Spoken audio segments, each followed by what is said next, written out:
శ్రీ గురుభ్యో నమ. శ్రీ మహాలక్ష్మీదేవి నమ. శ్రీ లక్ష్మీ గణపతే నమ. ఓం ఆదిత్యాయ సోమాయ మంగళాయ బుధాయ గురు శుక్ర శనిభస్య రాహవే కేతవే నమో నమ.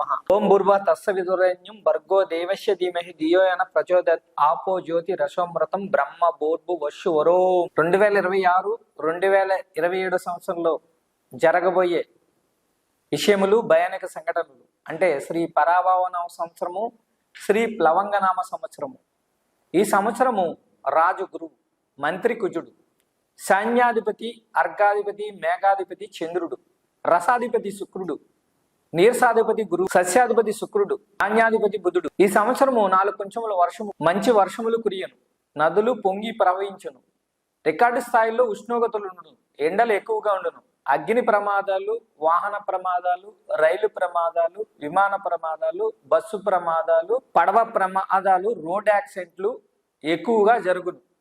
తూర్పు, ఈశాన్య, దక్షిణ, పశ్చిమ ప్రాంతముల వారికి ఎక్కువగా భయానక సంఘటనలు జరుగును. పంజాబు, బీహారు, ఉత్తరప్రదేశ్, పశ్చిమ ప్రాంతములు, అమెరికా, కెనడా, మెక్సికో, బ్రెజిల్ మొదలగు ప్రాంతంలో భయానక సంఘటనలు జరుగును. ఉత్తరాది రాష్ట్రంలో కొండ చర్యలు విరిగిపడు. ఈ సంవత్సరం ఏప్రిల్ నుండి జూలై వరకు కాలసర్ప యోగం కలదు. కాలసర్ప యోగం అంటే ప్రధాన గ్రహాలైన రవి, చంద్రుడు, కుజుడు, బుధుడు, గురువు, శుక్రుడు, శని, రాహుకేతుల మధ్యలో ఉండటము కాలసర్ప యోగము వలన ప్రకృతి వైపరీత్యాలు అధికముగా ఉండను. భూకంప భయములు, అగ్ని ప్రమాదములు, రోడ్ యాక్సిడెంట్లు, విపరీతమైన వర్షములు, వరదలు, గోదావరి నది పరివాహ ప్రాంతములు నీట మునుగుట, పంట నష్టము, జన నష్టము, ధన నష్టములు కలుగును. ప్రముఖ నగరాల్లో వర్షాభావం వలన జలజీవన స్తంభించుట కలుగును. తెలుపు, ఎరుపు, నల్లరేగడి నేలలు బాగుగా ఫలించును. పాల ధరలు అధికముగా ఉండును.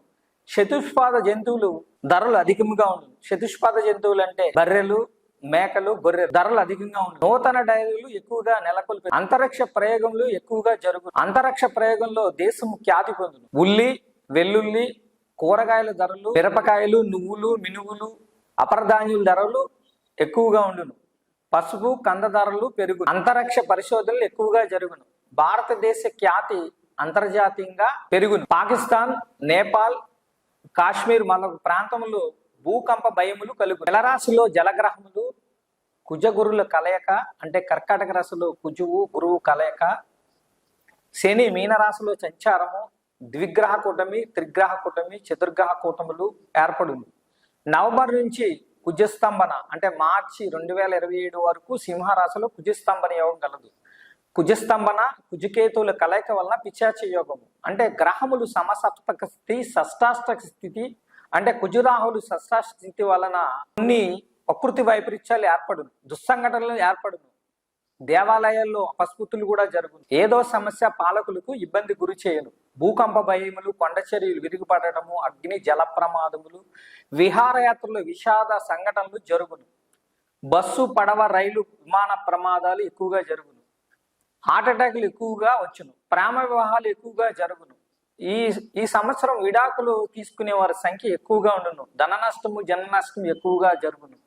జనులు స్వార్థంతో జీవించెదరు, ఎక్కువగా ధనాన్ని ఖర్చు చేయదు. తమిళనాడు, కేరళ ప్రాంతంలో ప్రకృతి వైపరీత్యాలు, తుఫాన్లు, వాయుగుండములు, వరద భయములు ఎక్కువగా ఉండును. గ్రామాల్లో ముఠాకక్షలు ఎక్కువగా ఉండును. ఈ సంవత్సరము దేవగురు బృహస్పతి 3 రాశుల్లో సంచారం చేయను అంటే మిథున రాశి, కర్కాటక రాశి, సింహ రాశిలో సంచారం చేయను. 3 రాశుల్లో సంచారం చేయనప్పుడు కొన్ని ప్రకృతి వైపరీత్యాలు ఏర్పడతాయి. ఏకసిన్ వర్తరే రాశిత్రయం ఉపాగత తదా వసుంధరాక్రేణి సునహత్తేహి సప్తకోటి వేహి అంటే సురాచార్యుడు దేవగురు బృహస్పతి 3 రాశుల సంచారం చేయటం అంత మంచిది కాదు. వెండి, బంగారము ధరలు ఎక్కువగా ఉంటుంది. సిమెంటు, ఐరన్, మట్టి, ఇసుక, కంకర ధరలు అధికంగా ఉన్నాయి అంటే బిల్డింగ్ మెటీరియల్ ధరలు ఎక్కువగా ఉంటుంది. రియల్ ఎస్టేట్ రంగము హెచ్చుతగ్గులుగా ఉంది. ఐటీ కంపెనీల్లో పనిచేయ ఉద్యోగంలో కొన్ని ఇబ్బందులు ఏర్పడి, అలాగే సాఫ్ట్వేర్ రంగం కొంచెం అనుకూలంగా ఉండకపోవచ్చు. కొంతమందికి ఉద్యోగాలు కూడా పోవు. కుటుంబ దగాలు ఎక్కువగా ఉంటాయి. రాజకీయ నాయకులకి ఒకరికి ఘర్షణలు, విభేదములు ఏర్పడు. కొంతమందికి పదవీ గండము కూడా ఏర్పడు. అధికార పార్టీకి కొన్ని ప్రాంతాల్లో ఓటమి భయం, కొత్త చట్టములు వచ్చును. వాగులు, వంకలు, నదులు ప్రవహించు. కేంద్ర ప్రభుత్వం, రాష్ట్ర ప్రభుత్వం సమన్వయంతో పరిపాలన చేయదు. ప్రాజెక్ట్ నిర్మాణములు, రాజధాని నిర్మాణము, నూతన కంపెనీలు వచ్చి కొంత మేలు జరుగును. విజయవంతంగా పూర్తి చేయుదురు. ఒకసారి పాలకులకు ప్రభుత్వం మధ్య అవగాహన లోపములు ఏర్పడు. ఈ సంవత్సరము 14/1/2026 పుష్య బహుళ ఏకాదశి బుధవారం 8:43 సూర్యుడు మకర రాశి ప్రవేశం జరుగును. అంటే 2వ తేదీ దేవగురు కర్కాటక రాశి ప్రవేశం జరుగును. దేవగురువు కర్కాటక రాశిలో ప్రవేశం జరగగానే యమునా నది పుష్కరం ప్రారంభమవును. ఈ సంవత్సరము 2 సూర్యగ్రహములు 1 చంద్రగ్రహం ఉన్నవి. అయితే మన దేశంలో ఎక్కడా కనిపించవు, ఇతర దేశాల్లోనే మాత్రమే కనిపించును. ఏ విధమైన నియమములు చేయవసరం లేదు. ఈ సంవత్సరం ప్రకృతి వైపరీత్యాలు ఎక్కువగా ఉన్నవి కాబట్టి ప్రతి ఒక్కరు కూడా శ్రీ లక్ష్మీ గణపతి, శ్రీ విష్ణువు, శ్రీ రుద్రము, మంజర్దేవత, కాలభైరవ పారాయణములు, చండీ హోమములు, అన్న సమారాధనలు, యజ్ఞ ఆగాది కతరువులు, దేవాలయ నిర్మాణములు, గోపూజ, గోసేవ, గోవులకు ఆహారం పెట్టడం, ప్రాంతము, దేశము, రాష్ట్రము సుభిక్షంగా ఉంది. సర్వేజన సుఖనోభవంతు, లోకా సమస్త సుఖనోభవంతు, ప్రాణి సద్భావన, విశ్వస్య కళ్యాణమస్తు, శుభం భూయాత్.